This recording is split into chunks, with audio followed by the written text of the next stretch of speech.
Good morning everyone students. आज हम करेंगे कक्षा 10वीं का क्षितिज भाग 2 का पाठ नंबर 3 लखनवी अंदाज। ये एक व्यंग्य विधा में लिखा हुआ लेख है। व्यंग्य जिसको कटाक्ष भी कहते हैं। किसी जो है कोई बात जब किसी को चुभती है तो व्यंग्य के रूप में जब जिसको लिखा जाता है, जैसे अपनी हरियाणवी भाषा में व्यंग्य को ताना भी कहा जाता है, तो ये एक व्यंग्य लेख है। एक व्यंग्य किया गया है सामंती जो है सामंत शाही के ऊपर, और लखनवी अंदाज के व्यंग्य लेख के माध्यम से एक व्यंग्य है जिसको हम व्यंग्य विधा को पढ़ेंगे।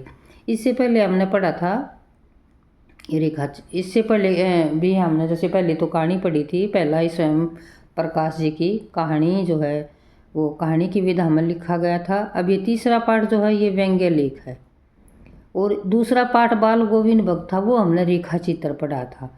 तो हिंदी की अनेक विधाएं हम पढ़ रहे हैं, और तीसरा जो लखनवी अंदाज है इस पाठ के प्रश्नोत्तर करेंगे हम। सबसे पहले नवाब साहब, लघु प्रश्न है ये, 4 ऑप्शन होते हैं, एक को राइट करना होता है, एक एक नंबर के प्रश्न आपके आते हैं ये।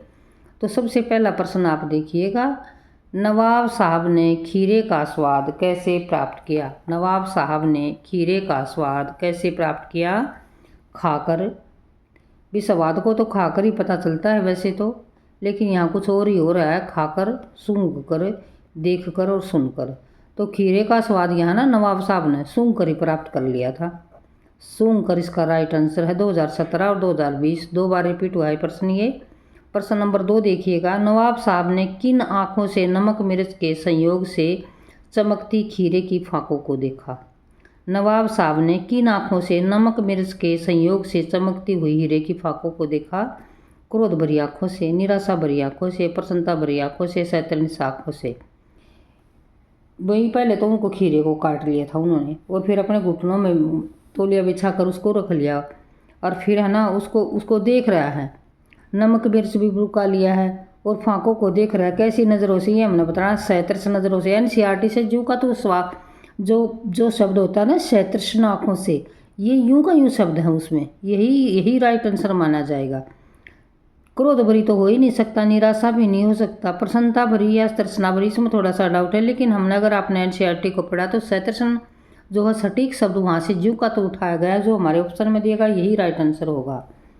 प्रश्न नंबर 3 देखें, एक स्वतंत्र रचना के रूप में लखनवी अंदाज का उद्देश्य क्या है? उद्देश्य ही पूछ लिए, हर रचना का आपने उद्देश्य तो जरूर ही पढ़ना है। जैसे हम स्वयं प्रकाश का पढ़ रहे थे तो उसमें उद्देश्य था देशभक्ति, तो इसमें भी हमने उद्देश्य बताना है। लखनवी अंदाज व्यंग्य लेख का उद्देश्य क्या है? ये 2018 और 2019 में रिपीट हुआ है प्रश्न। नवाब साहब की खिल्ली उड़ाना, ये उद्देश्य था क्या लिखने का? यह सिद्ध करना कि बिना कथ्य के कहानी नहीं लिखी जा सकती, क्या ये उद्देश्य था? पतनशील सामंती वर्ग के ऊपर कटाक्ष करना, क्या ये उद्देश्य था? या यात्रा का लुत्फ उठाना, लुत्फ होता है मज़ा उठाना, यह यात्रा का मज़ा उठाना, ये जो है ये उद्देश्य था। आपने बताना है उद्देश्य क्या था इसका। तो जो है पतनशील समाज पर, सामंती वर्ग पर, पतनशील सामंती वर्ग पर कटाक्ष करना जो है इस पाठ का उद्देश्य रहा है। प्रश्न नंबर 4 देखें। प्रश्न नंबर 4 में क्या कहता है? नवाब साहब से जुड़ा खीरे का प्रसंग किस रेलवे स्टेशन का है? नवाब साहब से जुड़ा खीरे का प्रसंग किस रेलवे स्टेशन का है? कानपुर का है, इलाहाबाद का है, बनारस का है और लखनऊ का है। तो पहले ही पैराग्राफ में, पाठ के पहले ही पैराग्राफ पर लखनऊ लिखा हुआ है, और ये ही राइट आंसर होगा। लखनऊ रेलवे स्टेशन का प्रसंग है ये। प्रश्न 4 प्रश्न हम कर चुके हैं। इससे अगला प्रश्न देखिएगा, 5वां प्रश्न है बेटा।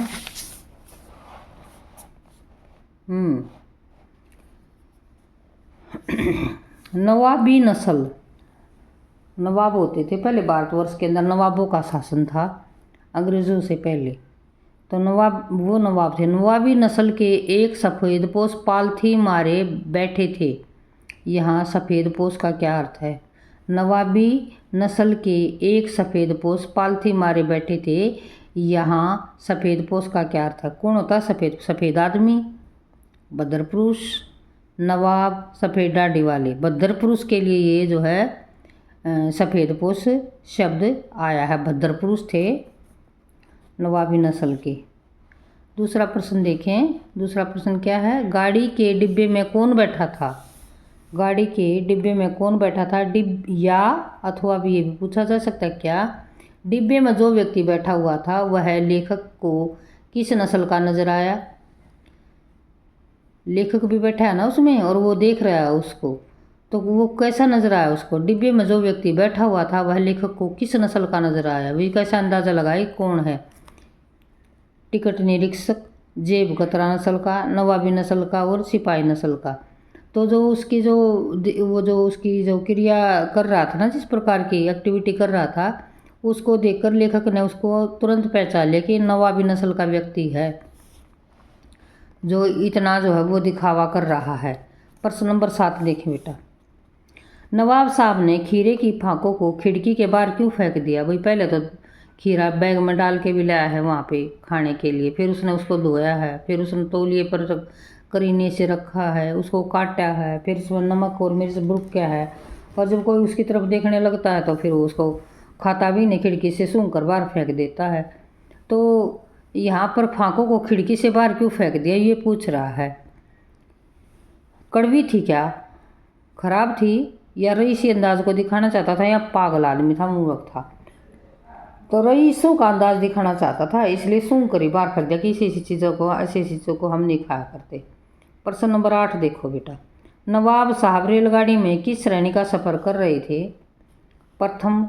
रेलगाड़ी में अगर आपने यात्रा करी हो तो आपने भी पता होगा, प्रथम, द्वितीय या एयर कंडीशनर होती है ना से, या थर्ड बोगी है, वो AC बोगी या फर्स्ट क्लास।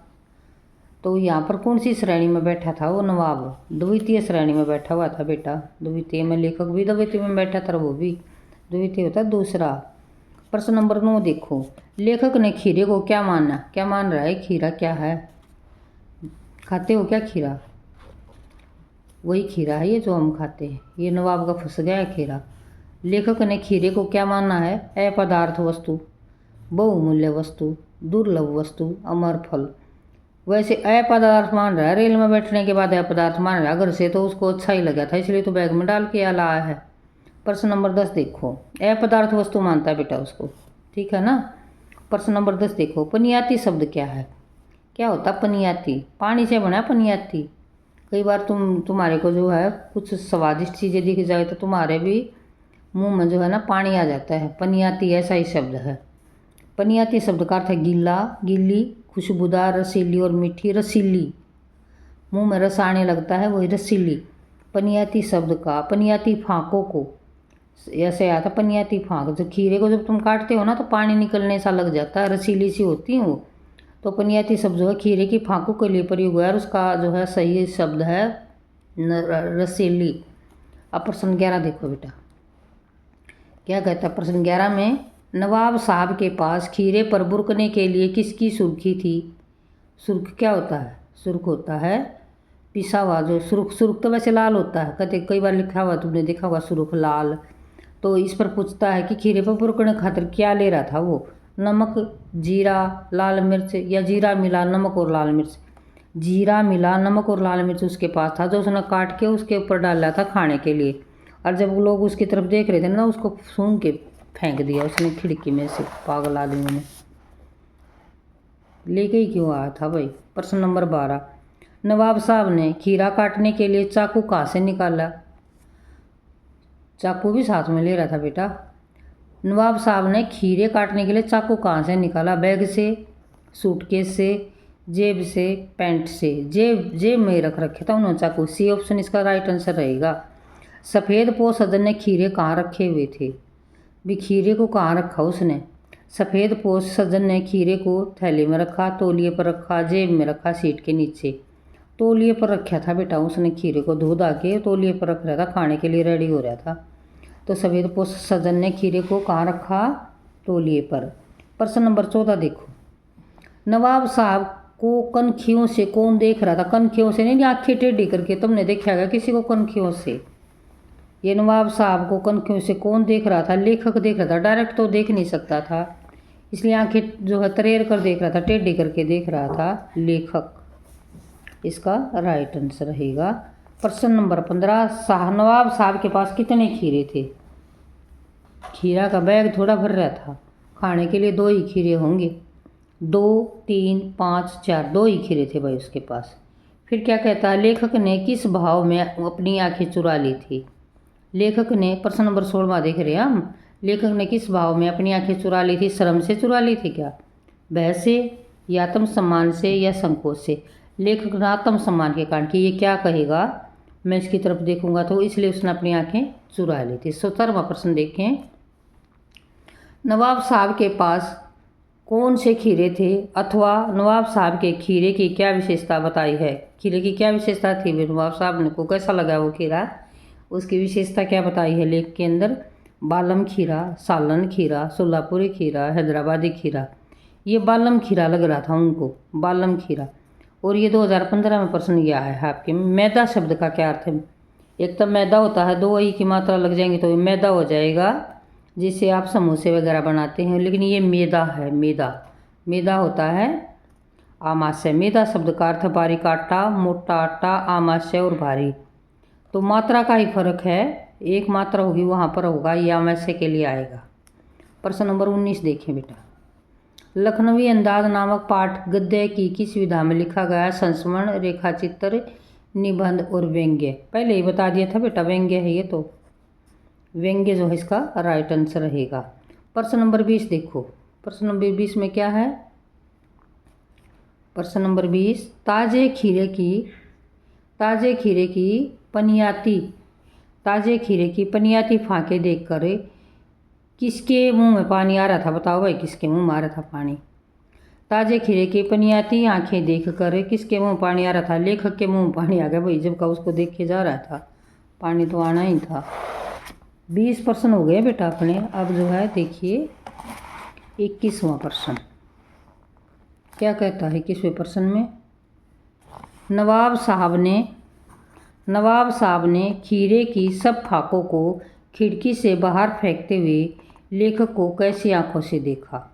नवाब साहब ने खीरे की सब फाकों को खिड़की से बाहर फेंकते हुए लेखक को कैसी आंखों से देखा?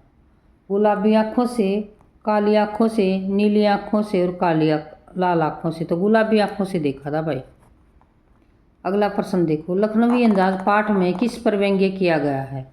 लखनवी अंदाज पाठ में किस पर व्यंग्य किया गया है? लखनवी नवाब पर, सफ़ेद पोर्स पर, उच्च वर्ग पर और पतनशील सामंती वर्ग पर। पहले ही बताया था भाई, पतनशील सामंती वर्ग पर व्यंग्य किया है और ये व्यंग्य विधा में लिखा गया है।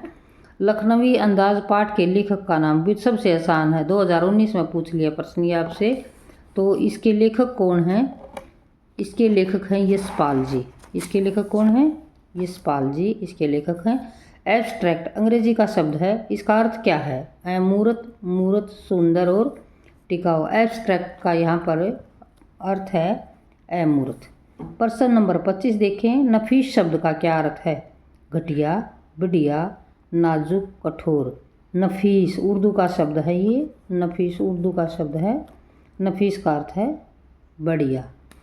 तो आशा है 25 प्रश्न थे इसके आपको समझ में आएंगे। इसी के साथ आप सभी को नमस्कार।